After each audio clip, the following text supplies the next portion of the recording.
Hello, this video is going to talk about the empirical rule.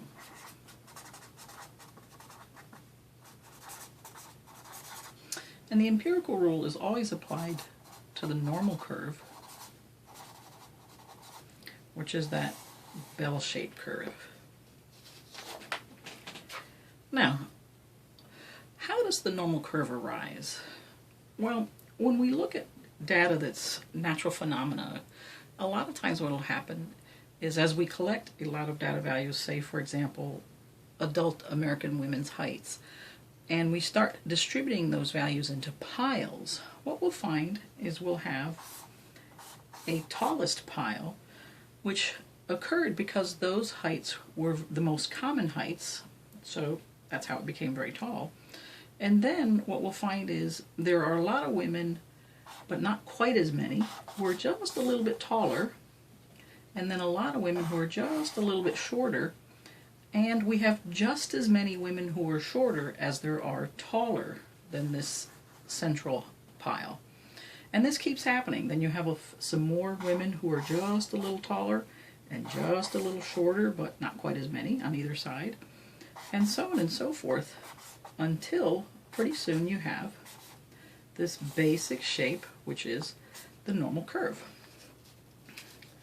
Now, because this shape arose so often, mathematicians decided to sort of create a template that would apply to all normal curves. So how did they do this? Well, they started out with one of the most important properties of the normal curve, which is the mean. So the mean will always be in the center of the normal curve, here, mu, and the mean is the average of the trait of a population. So if we're talking about heights of adult women, mu would be the average height of all adult women. So mu is the average height of all adult American women. Okay. And then mathematicians looked at standardized distances away from the mean. So they said, okay, let's take a look at sigma, which is the standard deviation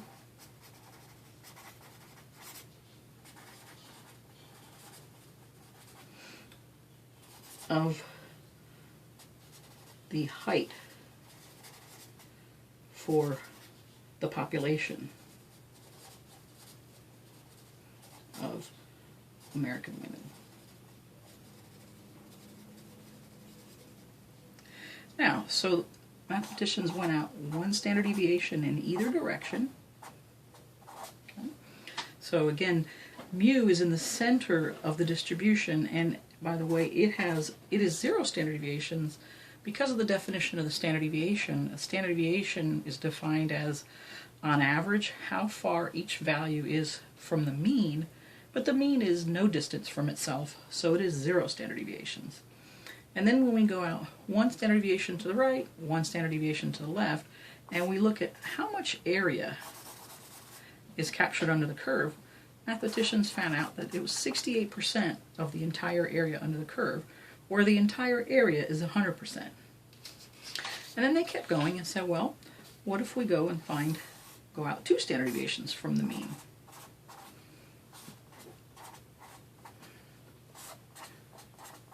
And if we go out two standard deviations in both directions, we'll capture 95% of all the values or the area under the curve. And then finally, if we got three standard deviations from the mean,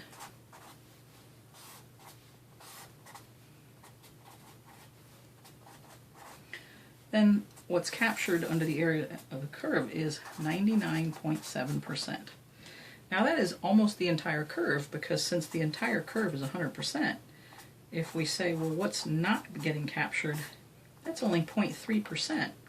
And if we divide that by 2, that's 0.15 here percent, and here also 0.15%. So that's all that's not being captured.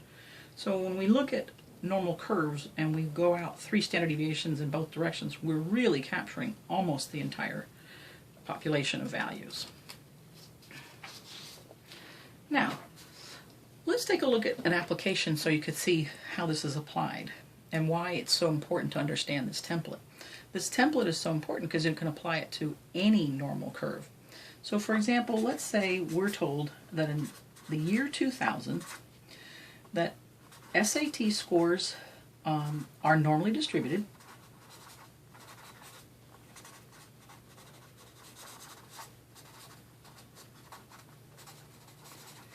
So what we know already is we've got that shape. And we're also told that the mean, or the average of all the SAT scores, is 514, and the standard deviation is 113. Now, these values that are given to you, and they'll be given to you in pretty much every problem, we know you can calculate that, but rather than having you go through the tedium of calculating them, we just give it to you. So then you'll usually be asked, one of the first things you'll usually be asked is sketch the distribution.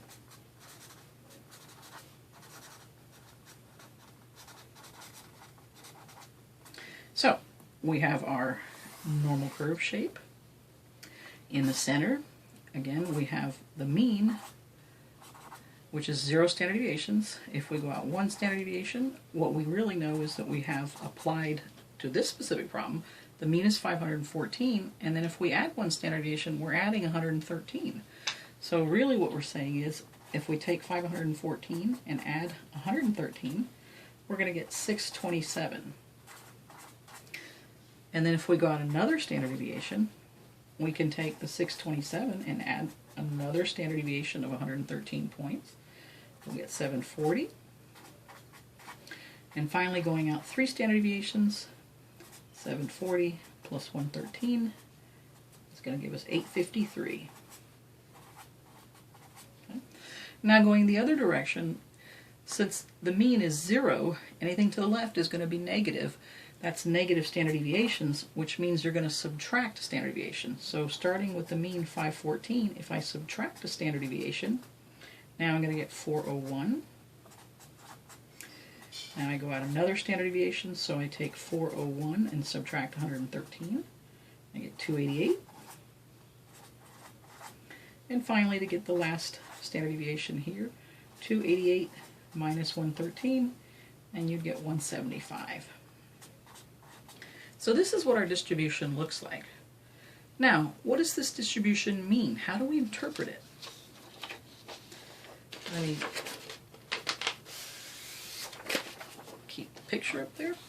So what this means is, going back to the empirical rule, where you know that 68% of all values, or the area under the curve, is within 1 standard deviation, now you can say 68% of the population, in this case SAT scores, 68% of all SAT scores understood in 2000 are between, and then you can use your values, 401 and 627. And then 95% of all the SAT scores in 2000 are going to be between, and now you go out 2 standard deviations, because 2 standard deviations captures 95%. So between 288 and 740. And finally, 99.7%, which is almost all, of all the SAT scores in 2000 are going to be between 175 and 853. Thank you so much for listening.